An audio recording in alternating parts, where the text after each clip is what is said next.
Hello, fellow Earth Angels. Welcome back to another episode of New Earth Podcast. I am sitting with a soul sister today. We are going to dive deep into a really interesting conversation about hypnotherapy and who knows what else. We always get into the juice, and I'm excited to learn from her. We've got Juliet Obodo on the show today. Hello, Juliet. Hi, Nixie. Hi, everyone. So for those of you that don't know who Juliet is, she's a master hypnotherapist and NLP master practitioner and trainer. After she graduated with a BA in psychology, she went into tech sales instead of medical school for psychiatry.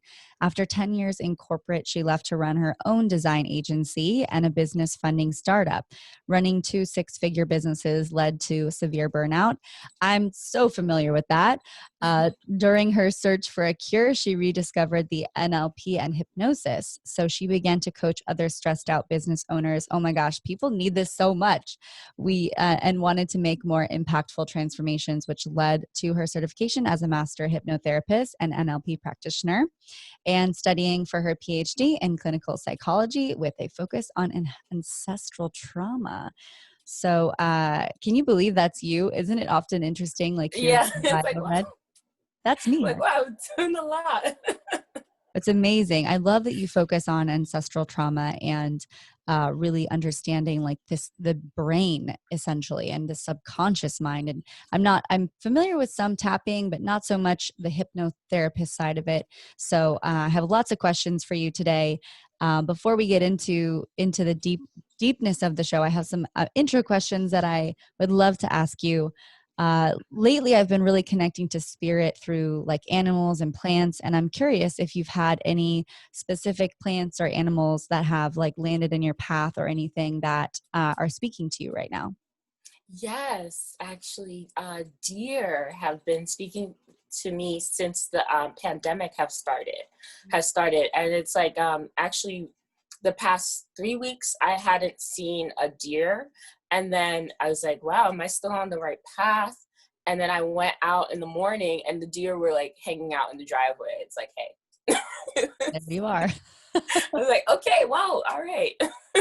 Noted. What is deer medicine to you?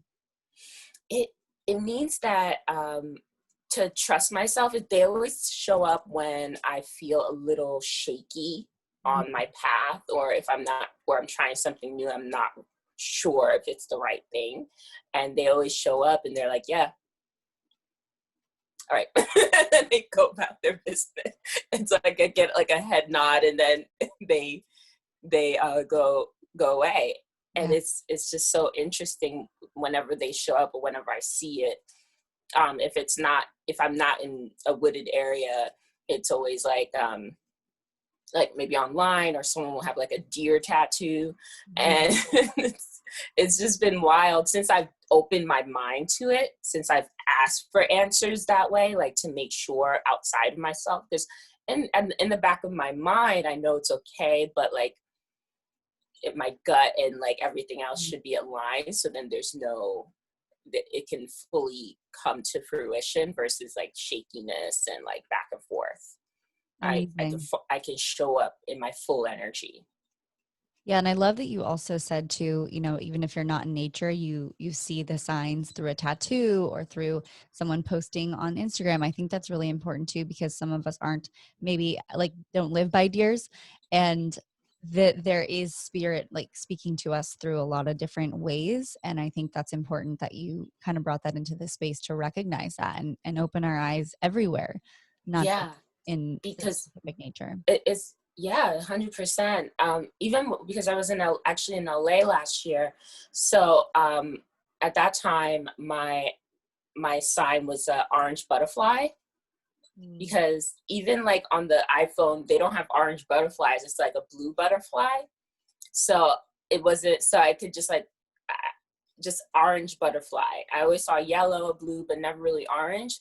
And so when I was in LA, we were walking back from lunch and I wasn't sure if I was like meant to focus on hypnosis. And we walked by a construction site, like by a porta potty, and then an orange butterfly came out. I was like, wait. I love how specific that is too, because it's like not just a butterfly, but an orange one. And that's sometimes how specific we need to be for spirit to pay attention, to see the sign. Because we're often so, this is very much, I'm sure, related to hypnosis or understanding the subconscious mind, but we're often operating in the like out of that from that subconscious, right? Or I mean, you can explain it better. Yeah. But We're our subconscious mind is responsible for over 90% of our actions and our feelings and the way that we behave and react to certain things.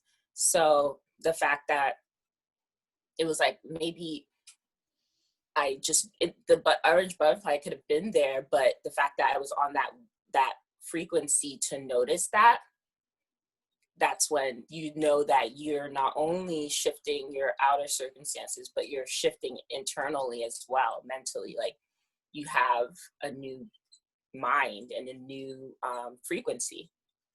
yeah. How do you connect to the land that you live on?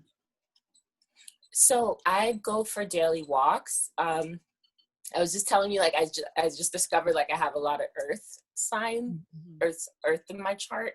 And I always love the outdoors. My family's from Nigeria, so we have land there, and it's like it's a lot of greenery and red clay. So I've always loved like dirt and mud. And then I went to school in Connecticut. It was a lot of hills, and so for sports I picked cross country because I just felt so energized being outside and running outside versus like on the track or a field or something. Like, just being able to have that opportunity just to run through the woods, run through the fields, and that is your sport. And even when I like went to college, I always wanted to be either by the woods or the water. It's either woods or water for me. I've started to like the desert more, but it's always like wooded areas and or water for me. And so now there's a lake, and then on the way to the lake, there are woods. So I walk through the woods and I go to the lake and I just like sit there for a bit. That sounds amazing. I can totally visualize like that journey. It's amazing to be able to have a body of water next to us, and also the element of the trees. It's so important. I totally resonate with that. That's amazing. So I'm curious, Juliet, what got you on this path? I know that, I mean, you clearly have a little story there in the intro, understanding, where you started and how you found hypnotherapy and NLP, but was there something in your life personally? Like, I love hearing everyone's story and hearing like where did you land and why here? Like, did you ever think you were going to be here? No. No, it's like I worked for like, what do you call it? It's like the Silicon Valley in New York, essentially, like tech startups. Like, it was, Wow. the and finance. It's like not anything near where I do now. It's completely different. I even look completely different if you look at old photos. And what happened was, when I started I feel like the entrepreneurial journey is essentially like a journey of personal development itself. And so when you leave corporate or you leave your 9 to 5, or you start to create something to present to the world, you start to tap into different aspects of yourself. Like you become a creator, even if you're selling. Just like I had a marketing agency, but even then, it's like it was different energy than I did when I was in tech sales, and I was creating my own thing. And so as I was progressing and growing, I got more clients, and my clients, the results rates or the completion rates started to lower. And for me, I guess now it's like my cap moon, but I needed my clients to finish through, like I really prided myself on my clients being successful and finishing, completing. And so a lot of them weren't, and I couldn't figure out why. And so I created a program where it's like step day by day, like just do this one thing every day, you will finish still. all right, let me make it an audio. So it's not a video. So you could just listen to this every day and do it and finish. Nothing. And I couldn't figure out why. And it was just like making me so tired emotionally. Like I needed my cup wasn't being filled by this business anymore. And I felt like, and I couldn't, and it was so successful that I felt like I was trapped and I couldn't walk away. Mm-hmm. So I was like, I was waiting for the subway and I was just like, oh, wish I could just finish with this. And it was just like this negative thoughts. And I was like, no, I just built this and now I want to run away from it. There has to be a way. And so I got an ad or something for manifestation. And I started to look into law of attraction again, because I looked at it when I was in my early 20s. And then I started to just like, I used the principles in sales too. When I was in sales, like I would close a deal. People are like, how did you do that? It's manifestation. You know? And I was like the only woman on my team. So they're just like, okay, whatever. And I'm like, okay, with my citrine like ring. But with manifestation, the way that Manifestation Babe was teaching it, I liked it because it's like I had the money because I had the 2 businesses and I was making like $250,000, but I was just so tired. Yeah. And I was so drained. And then that affected me making more money because it's like I didn't really want any more of those clients. So there was like a block. Yeah. And so I did her program, and in her Rich Babe Academy, and in the program there's a hypnosis. And everyone was talking about it in the Facebook group. And I was just like, okay. Everyone's like, I was crying. And I was like, all right. You know, Cap Moon. I'm like, I'm crying. What? I don't want to listen to this. But I ended up just like something told me one night to just listen to it. So I listened to it and oh my gosh, I felt such a release. And I realized why I was so linked to my client's success. And then I would spend money irresponsibly on items and material things, not save it. There was a cycle of making money and spending it. And it was based on my self-worth. Like we went back to like 2nd grade or 3rd grade lunch table where I could have friends because I had name brand food. So, and lunch products, like we could not get store brand peanut butter, or I wouldn't have. And you know, I used to freak out. I was like, if we get store brand peanut butter, I can't have friends. I won't have friends. And it was just wild that emotion and that thinking, that pattern stuck with me to my 30s. Like it was wild. And so once I released that, I started to hold on to my money a lot longer, and so that made me less stressed. And then I started to be able to be more selective with my clients, not feel like I need to take everyone on, just like that need to have friends, that need to have clients. And then I said, and so she just offers this in her program, but I thought like, this is amazing. So many entrepreneurs, I see the signs and I can hear them in my Facebook groups. We're dealing with these dark negative thoughts, or like this burnout, this deep soul burnout, you know. The issue of burnout is like a lot of people think it's like self-care day or like you know, take a vacation, but it's like deep in your soul knows that there is more to you. And so it's trying to hold you up, but it's getting drained. And so you need to like stop and reevaluate what you're doing in your life that's not filling your soul, because it just keeps like getting lower and lower. And it's like I'm trying to help you out, sis, but I'm gonna need you to pivot soon before we tap out. And so I said, we need to have this available. So I looked around to see maybe someone I could partner with, but everything was very like 2001 hypnosis, like sales lettery kind of things. And so I found a place in LA, and I was in Brooklyn, and I was just like, it's time to go. And I just left my apartment that I was in for like 3 years, left to LA. I didn't even like discuss it with anyone. Like people are just like, oh, where are you now? I'm like, I'm in LA. They're like, what? When did you? I just had to go. Yeah. And so when I landed in LA, I almost like didn't go to the school, but I had to go. And so I stayed there for the past year, all last year, training. And then I took some more hypnosis programs. I'm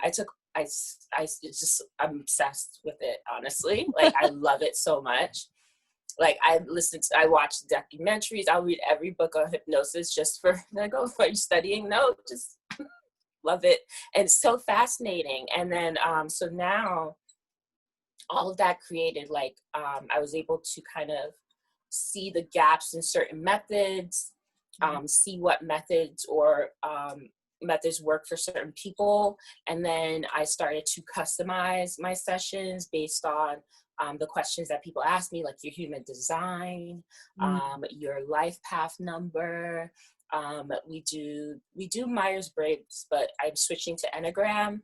And then other questions that you would answer for me. And so I customize my sessions to you. And I now the type of hypnosis I do is transcendental hypnotherapy. So it's almost like it's soul level. Amazing.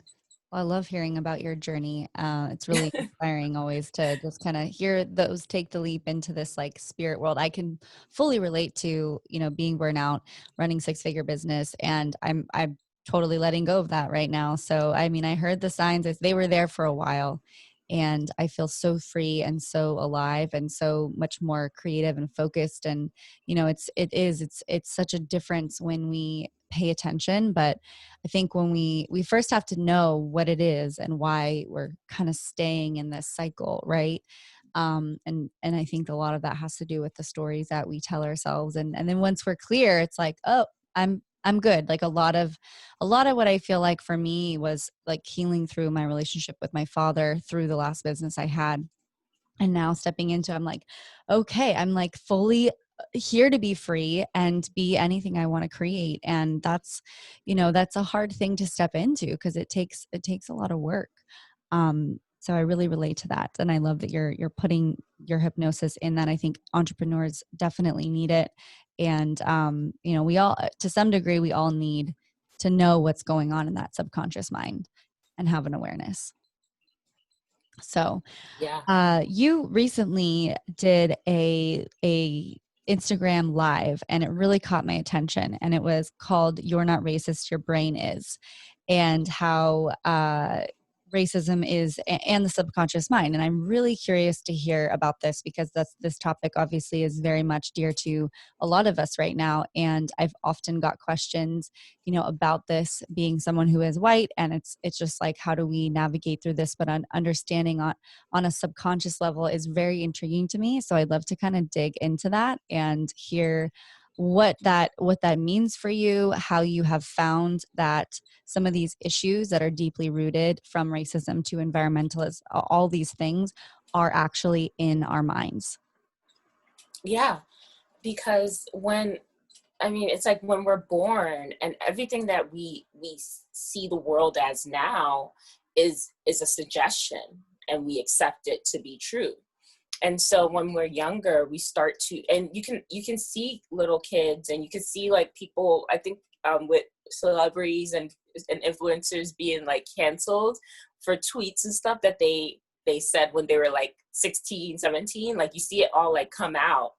And it's like, it starts off like at home, even you just get little cues. So like your parents can say, no, everyone's the same. But then you see them treat like their group of friends or their employees or other people differently. And you take on that subconsciously. Like you learn those cues, you feel that, and you sense that as a subconscious being. Like you're up to your age 7, like you're just a sponge, so you soak everything in little by little. So it's like, what do you associate with danger? What do you associate with aggression? What do you associate with good? What do you associate with bad? And even like studies have shown that a lot of people have been conditioned, even Black people, there's the internalized racism. So that's why when people say just hire more Black people or have Black boss, or just work with Black people, it doesn't that doesn't solve it, because everyone is taught this anti-Blackness in order to uphold white supremacy. And everyone now is kind of pushing back on it, because as everyone is going back to self, they realize that it's not really any such thing as white and Black. You have your ancestors and you have your peoples, and they're from, America is a melting pot. So they needed us to come together some sort of way, all these nationalities, all these peoples. And so creating this racial hierarchy was allowing them to categorize us and be able to control us, essentially. So even if you are in the place in the hierarchy as a white person, you are still in the panopticon. You're still one of the prisoners of white supremacy, because then you're linking your identity and your soul and your life to being white, when it's like you're so much more than a color or shade, And so an example I use is I have a friend that knows how to cornrow, like African braids, but he is so afraid to do anything because everyone's gonna look at him, a white guy, and look at him and say, "What are you doing? Why are you doing this?" And it's like he does this secretly, and it's like he just loves it so much. It's like he's so talented at it.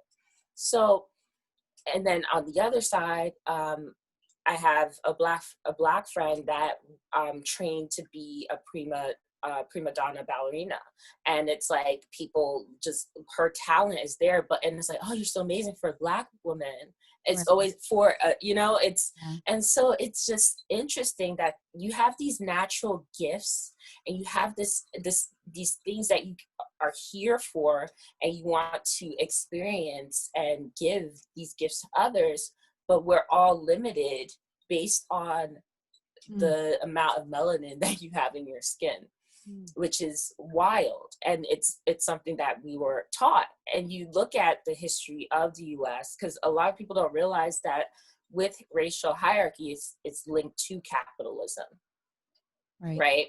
Yep. And in terms of, and so how white supremacy, environmentalism, and also patriarchy is just like this strong, like, metal matrix that they enforce these patterns, and it's all linked. And so when you are able to put down or look down on a certain group of people, then it's easier to take advantage of that group of people because you don't see them. If you do that, then less people would fight you on ending racism or ending not applying child labor laws to these people. Like, it gives you more control to take advantage of the peoples on the planet based on their skin tone and their skin color.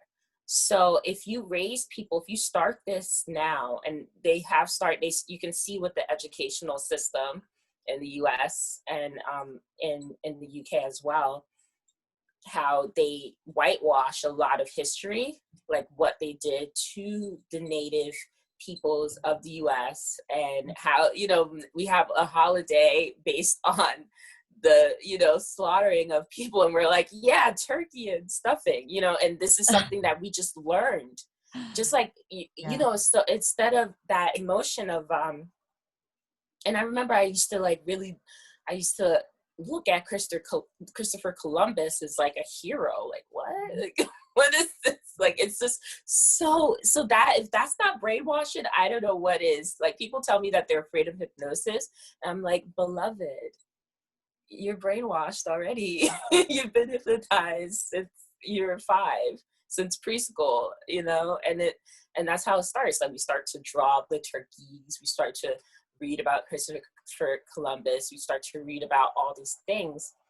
And the representation and media is a huge tool of this. I know everyone likes to say conspiracy theories and stuff like that, but I use a very, very practical, mundane. Like you can see like one news story and then the actual story, the headline.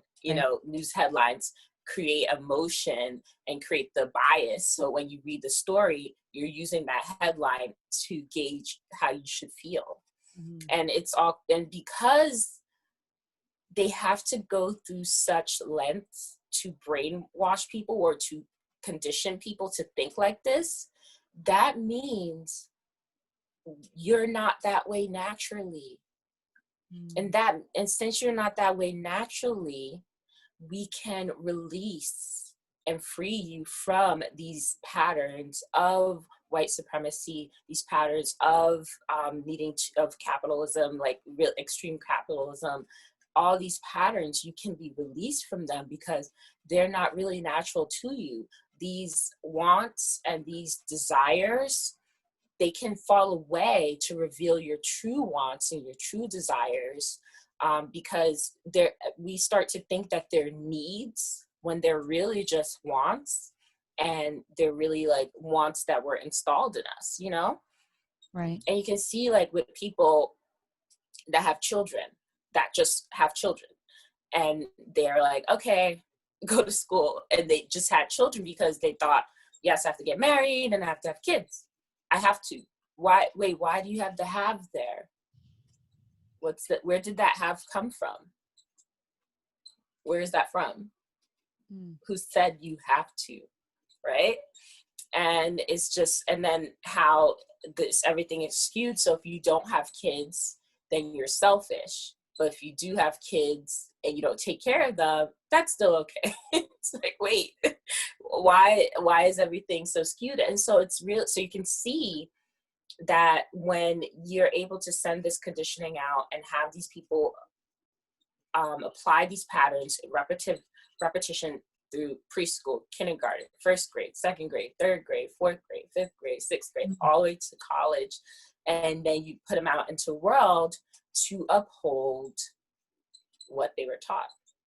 And when you try to show someone something different for what they've been doing and thinking for past 25 years or 22 years or 17 years, they feel it's an attack, and they look at you like the bad guy versus the people that have been conditioning them this whole time.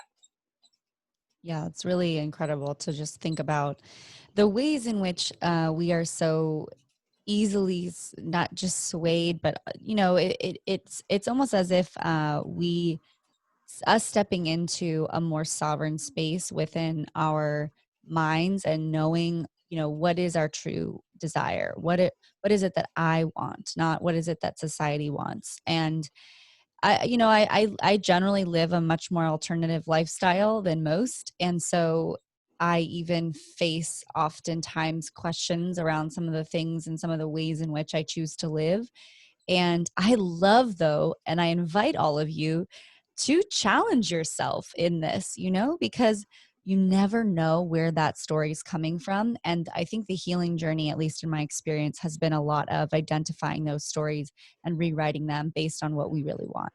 And what would you say for somebody who is wanting to maybe try on a different hat or doesn't really want kids, but they feel the pressure of their family because they come from a very traditional or a very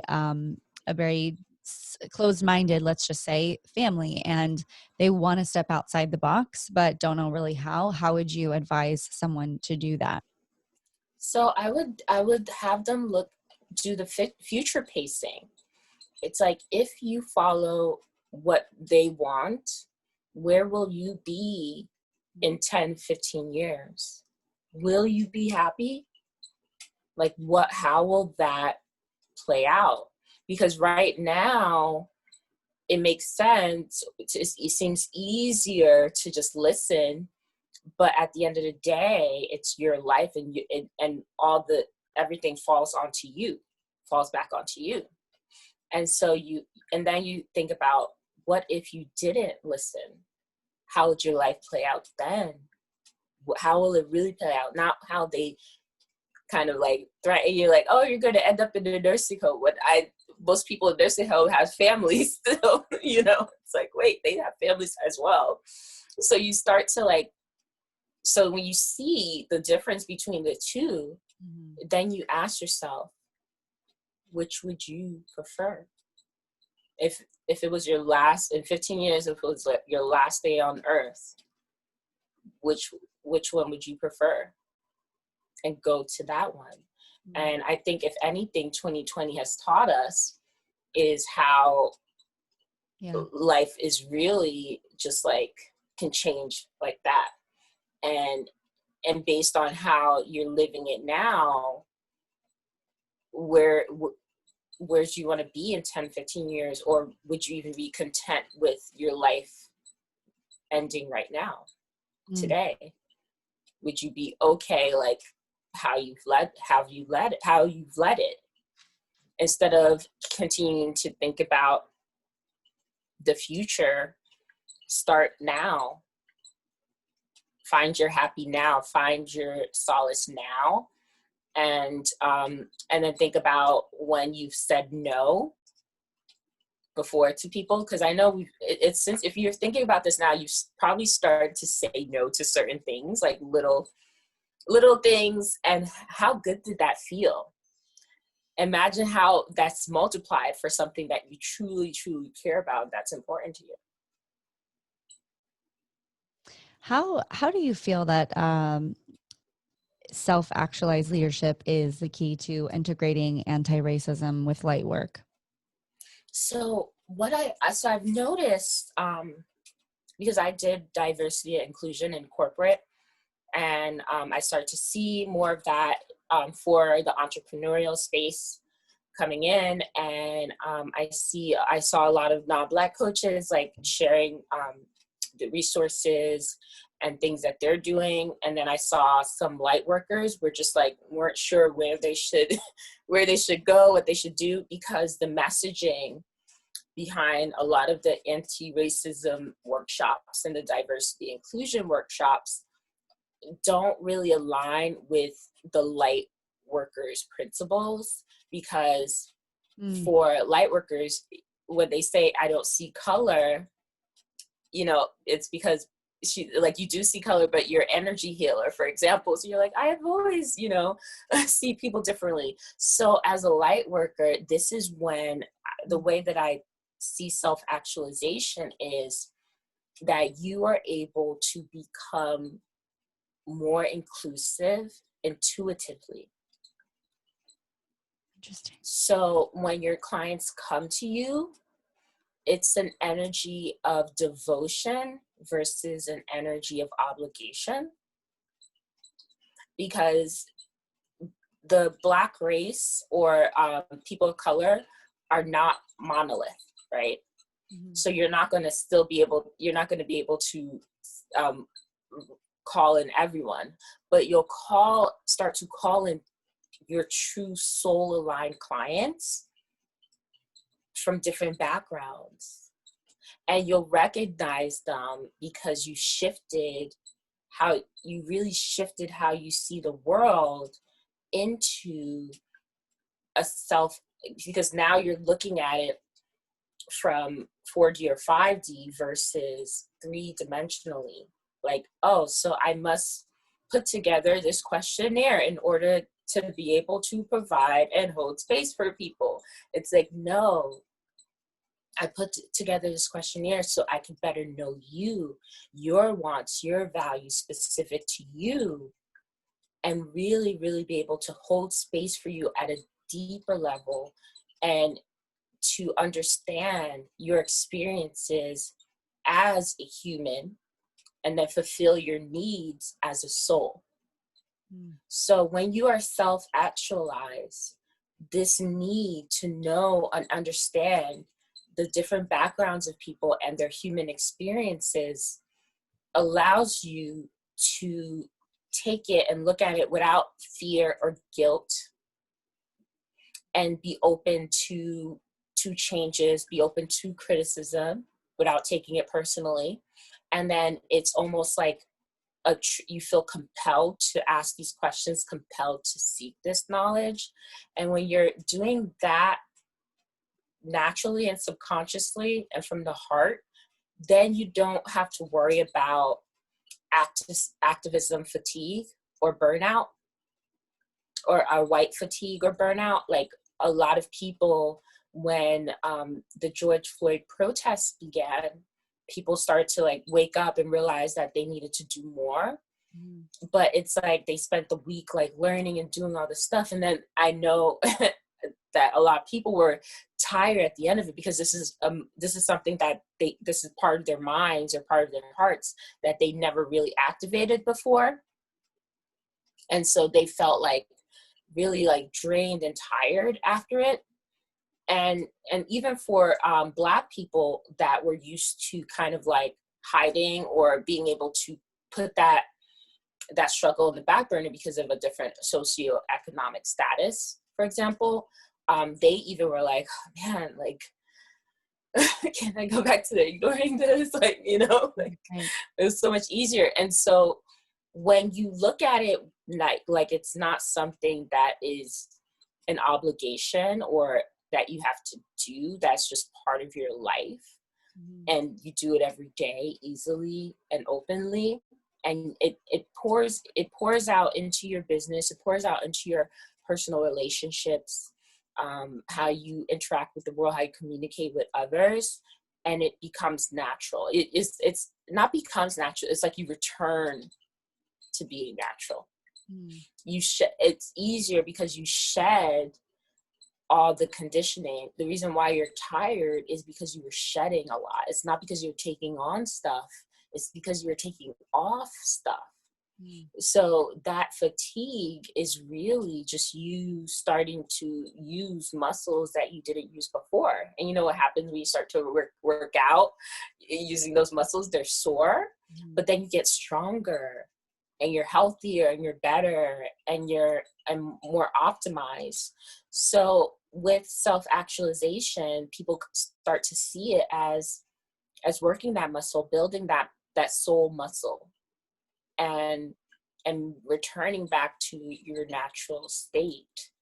And it's more of it encompasses allyship. Like allyship no longer becomes like a checklist or something that you like, did I do this? Did I do it? It's just like, this is how I live my life. And my life is making sure that everyone that I come in contact with leaves better or fuller or wholer. Period. I really resonate with this sort of perspective that you just shared around how light workers see the world or how healers see the world, and how that I remember actually being on a podcast having that discussion years ago on another podcast with someone who asked that specific podcast to have more people of color on the show. And we sort of discussed it, and we got some backlash. And one of the comments was about, well, we see everyone in color, and everyone in all same, we just don't see color in that way. And I never really put it into, I mean, now with everything, I feel that you have a good point there, though, with how we already see the world differently. And so, but that's where it's a slippery slope, because we could easily get into the bypassing. We can easily go, well, that's for those people over there who are straight up white supremacists that are literally saying they want all, so-and-so, like, to not even, like, just horrible things. And that's where I think, though, that's the work that we get to do. And that's the work that I think a lot of us are awakening to, is how can it be in my way of being? And how can it show up in everything that I do, so that it's not just a trend? Because I personally had a really hard time jumping on the bandwagon of all of it, just because I don't like to jump on bandwagons. But at the same time, this is a big one, and I really feel like it's about time. It's about time we look into these deep rooted patterns in all of our society. I mean, everything is coming to the surface right now during this pandemic. The virus is us. I mean, we're bringing it all up. And so it's no coincidence that here we are facing racism here. And, you know, really, I feel like we're really getting through the roots of it versus a lot of like what you said before. It's sort of like surface, you know, it's like, oh, I don't really want to deal with it. I'm not going to really be present to the conversation or be a part of the conversation. Even some of my friends who are women of color having breakthroughs because they're like, I was always the Black woman in the room and I never really acknowledged it. I always try to be the white girl in the room and didn't really acknowledge my power as a Black woman. And I mean, just those small shifts and breakthroughs and our levels of awareness and how I think we're all showing up is really powerful. And I think you have a very solid point that there's a way to approach the more alternative healers and the way we do see it. And so that we can understand it and not bypass it. Yeah. So it's like yes, you see, and then you understand, you start to see like this soul has to do with this 3-dimensional block, right? So you start to see everyone, and then too, because it's like for me, I'm cisgender and heterosexual, right? So when I have clients that are a different sexuality or that are transgender or that have a different they have a different gender identity, then you know that's outside of like the two. You have to, I listen to them and I take in their experiences, and then I understand, and then I put it through the lens. So how they would deal with self-sabotage, how they would deal with imposter syndrome has a different root. And it makes you a better light worker because these issues, like you'll have clients that come to you and they're feeling low energy, or they are unable to like lose weight based on like, even though they changed their eating patterns and they're trying to eat intuitively. But then you have a conversation with your client who's a Black woman, and she's actually like the only Black woman in her office. And so she feels the sense of tokenism and that additional and that reduces her self-worth. So she feels like what she provides the office isn't received as wholly because they're just like checking off a diversity box with her. So then she feels the stress at work, and she goes home and she eats, you know, the shopping list, the plan that you put together for her, but she's not losing weight because her cortisol levels are high because the stress that she deals with at work. So when you look at everyone, you have at the dimensions of self. You know, you look at them at the soul, you look at them at their mind, you look at them in their body, and then you look at them with their blood and their ancestry, right? Then you can say, look, you're dealing with this now, but the best way to get through this 3-dimensional block is XYZ, and it's a plan that you customize for their self. So yes, they're a Black woman, but they're not every Black woman. They're your client that's a Black woman that it works here, that does this, that values this, that needs this. So when you start to look at your clients and you start to look at your audience through the lens of different dimensions, different aspects, that makes you a better light worker. So you're not just looking at people like, oh, women that deal with imposter syndrome. But so many people deal with imposter syndrome differently, and there's different causes of imposter syndrome. So this is your opportunity to explore the different causes of imposter syndrome for different types of women from different backgrounds. And then when you explore that, you learn more, and it helps you strengthen your modality. Like for me with hypnosis, a lot of people, so I had a client that used to be a gang member. So me, when I was doing an anchoring shift, do you remember a time when you felt safe? You said, I never felt safe in my life. Oof. You know? how do you deal, like you're like, that's not in the book. That was in the hypnosis book. So it made me start to think of different language, more inclusive questions, because inclusivity is not just black and white. It's also experiences. Well, I love that you bring that into the conversation, though. I think that for me has been the biggest shift, is bringing that into the conversation and our communication and the words that I choose, and being very intentional and conscious, and knowing that if I say this is for women, that I'm actually being, gender inclusive. And so that alone, like that dismantling of our words, of, even just, I've seen like filling out forms with my product. We were trying to get into some refill station, and it had on the box, like, are you BIPOC? Check the list, But again, that's a little checklist that I was really like, okay, well, we have to be very, and on full transparency, this is where I get a little hesitant on the bandwagons, is because we need to make sure we're not just checking off the list and going, okay, that was cool for a couple months. I posted a thing on Instagram and now my work is done. Like, no. And I feel like that's probably, to your point, why so many did get burnout and so tired, because yes, we're clearing, we're getting rid of, and going full throttle into something completely new for some people can be very exhausting. And we have to make sure that this is a continuous thing, and that was one thing that I was really working through and navigating within all of the uprising, and just feeling uncertain about, what do I post today? Do I give what, like, but am I just doing it because it's doing, and really getting clear with, why am I even sharing this? Why am I Mm-hmm. sharing this person's message? And also another thing, that I noticed too, is just like, when you say the checklist, it's like when people just hire, models that are women of color or men of color or whomever, just because they want to show that they're being gender, inclusive. And I'm really conscious of that, just because I think that we all need to know, really, when we come back to the whole self-realization conversation, I think that's where we can tune inside and go, well, that feels cheesy, or that's not right, or it's not authentic, right?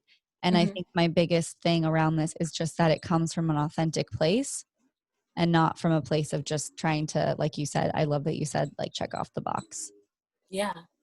And a great exercise that that you can do as you're navigating what to post on social media, the content you should have, even your services, is to imagine your ideal client, your ideal soul line client, and different backgrounds.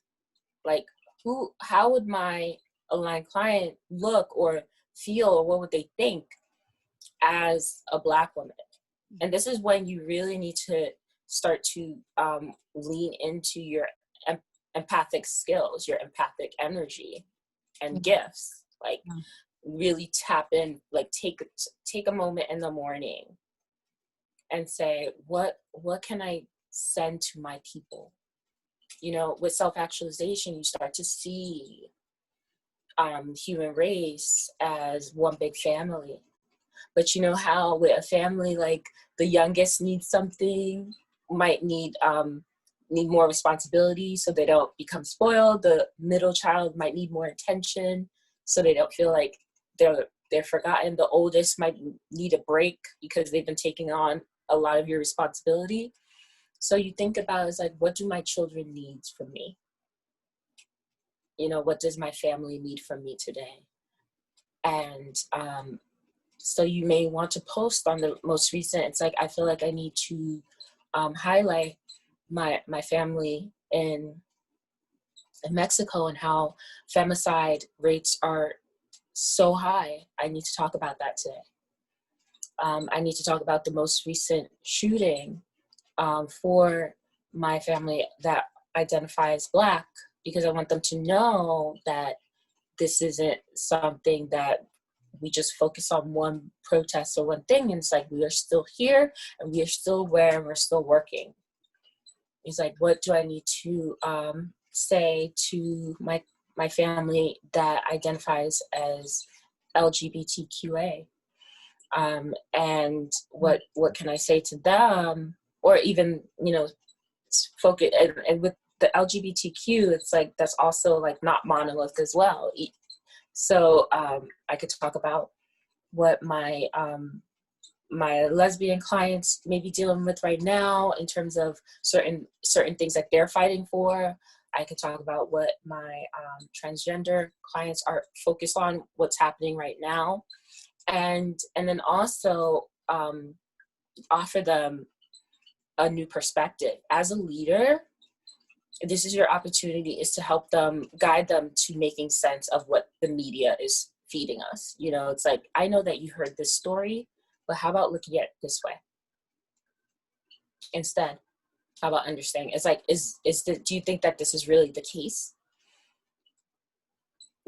It's like, we need to start talking about it. And then when you are as you're working towards self-actualization, it gives you a lot more confidence speaking on this. Because for me, as a Black woman, this isn't something white, if you identify as a white woman or a white person, this is really your fight, because you are also in the prison of white supremacy. So I don't want people to think that it's just you're saving people of color. You're saving your ancestors, you're saving your future progeny, you're saving yourself when you come back in the next life, to release us from this categorization, to release us all. Imagine if we were all free. Imagine the people that just have to identify and feel like their worth is because of they're white. You grow up as a white, straight, cisgender male, and people tell you, yeah, you're white, cis, straight, gender male, so you're fine. But you're like, I feel lonely, I feel sad, I want to cry, I'm like, what do I, so then you get angry. So you're like, all right, so then I'll take on this identity of an angry person because I feel more powerful. What if we gave them another option? Say, actually, you could do this, you could do whatever you really wanted. You don't have to identify as this anymore. You can identify as Bobby Lisa. Like, who do you want to be? You could do what you want to do. Imagine if we had that freedom, gave everyone that freedom to just be themselves. There would be a lot less angry people, a lot less people trying to control others, or a lot less people trying to feel like they need to be better than others in order to feel valuable themselves. Because healed people and people that feel whole, truly themselves, they don't really identify based on these categories. When you connect with someone on a soul level, you're like, oh yeah, you are white. I forgot, girl. Hey. I knew you would get sunburned easily. Like, I forgot. But it's like you start to see, and then we're heading towards it. And I'm saying that it's a journey versus a fight, because it's happening. Everyone is awakening, especially this last instance, and then people are still progressing. And I see a lot more coming out. Like, it's very messy, but it's like, it's a wound we have to clean. A societal wound. We tried to hide it. We tried to ignore it, but it's coming up, and this needs to be cleansed before we can heal. So yeah, I think it's all perfect and divine, like I said, it's about time. And I think that through this dismantling of so many old paradigms that no longer are in alignment with this like new earth frequency that so many of us are here to anchor in, I really see that on a deeper, like fifth dimensional level. It's like, if we take ourselves, like you say, I love that you like kind of put in this, like put ourselves in the lens of other communities, other cultures, other races, so that we can speak to everyone as a family. It feels like that is the almighty mother coming in, going, hello, children. listen, I am your mother. Like, look through my eyes, see everyone the way I see them. And I mean, our earth is not racist. She gives to all with no matter our color.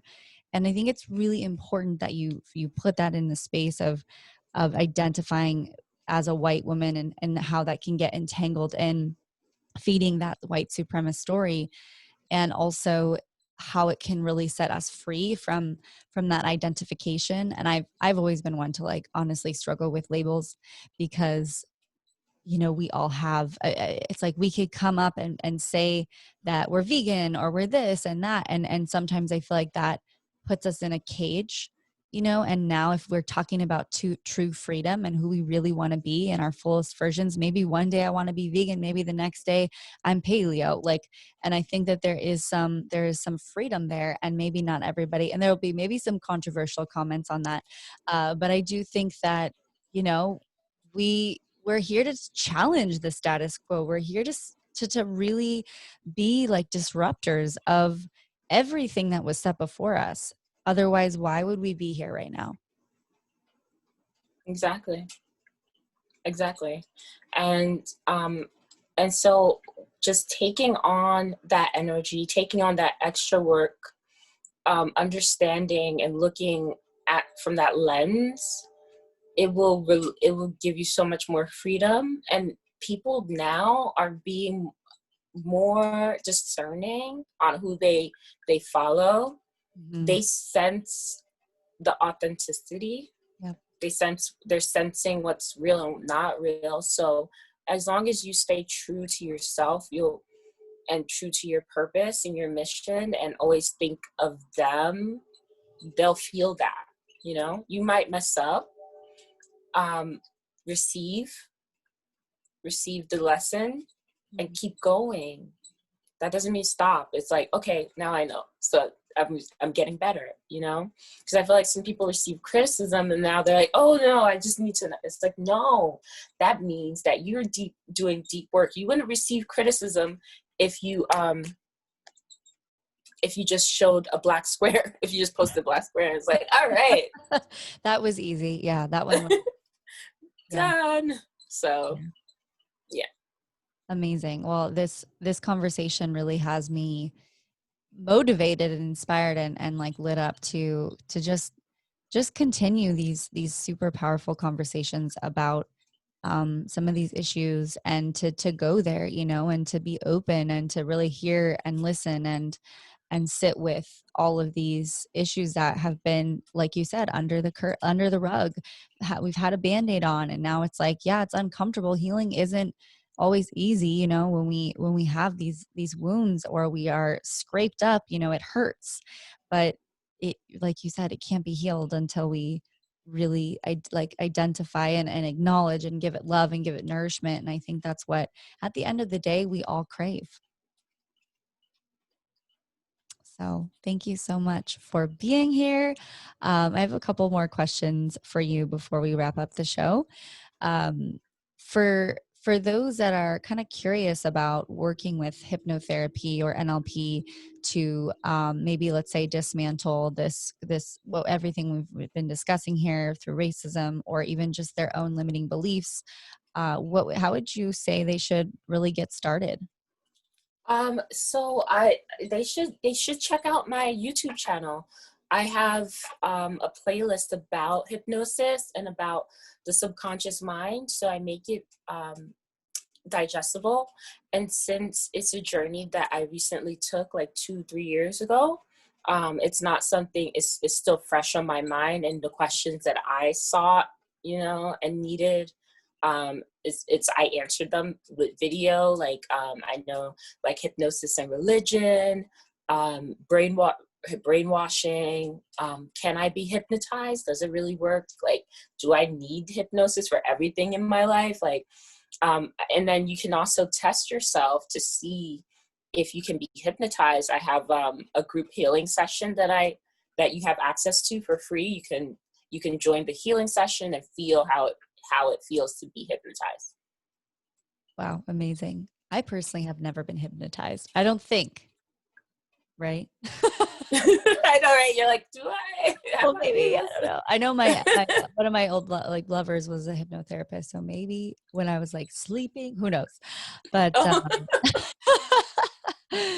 but I'm very fascinated by it because I'm surrounded by many different healers and with many different gifts and modalities. And so you're actually the first hypnotherapist we've had on the show, like specifically for, the underneath this umbrella. Some have had that kind of underlying, but yeah, I think it's just so amazing. And I really believe that as we talk about building a conscious tomorrow, and for today, it's really important that this level of awareness and that this healing comes with us, right? It's like, this is us laying down the roots, us laying down the foundation for what we're building for the future generations, like you said, and ourselves for when we want to come back in this world and play again. Exactly. If we do, if we can. So, all right, love. So where can everybody find your work? So I'm at forward FWRD institute.com, and they can find me on Twitter or Instagram at Juliet C. Obodo, Obodo. I'm very active on both platforms because I like to tap into the collective consciousness. So Amazing. See what you need. All right, final question for you. If you were to tap into the vision of the new earth, what would it look like to you? The new earth would look like, it would be more simplified. I feel like everyone would be decentralized, more communities of like-minded individuals, but where we're okay with another community's differences because we have our community that has our differences in mind. Everyone has the to put everyone first. And when you put everyone first, everyone's taken care of. It's less individualistic, more community centered, but also respecting people for their individuality and giving people the freedom to leave a community or expand their community based on that. So I see it as a lot more freedom, and a lot more empathy, and a lot more consciousness. I love that. Thank you for putting that into the space. We're all holding that vision with you. Thank you.